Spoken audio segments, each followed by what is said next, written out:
Keeping your Dose Control Pro clean will ensure your machine continues producing perfectly ground coffee with each use. Here's how to perform a quick general clean and cleaning of the conical burrs. To start your general clean, empty the beans from the hopper and grind out any excess beans. Unplug the cord from the power before further cleaning. Remember to avoid alkaline or abrasive cleaning agents, steel wool or scouring pads, as they can damage the machine's surface. Instead, using warm soapy water, wash, rinse, and dry the grind tray thoroughly, then wipe the lid with a soft cloth.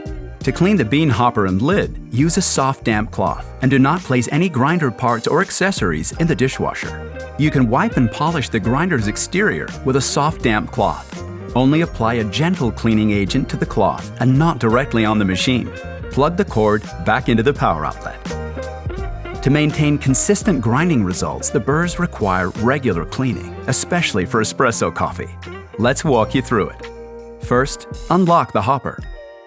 Hold the hopper over an empty container and turn the dial to release the beans into it.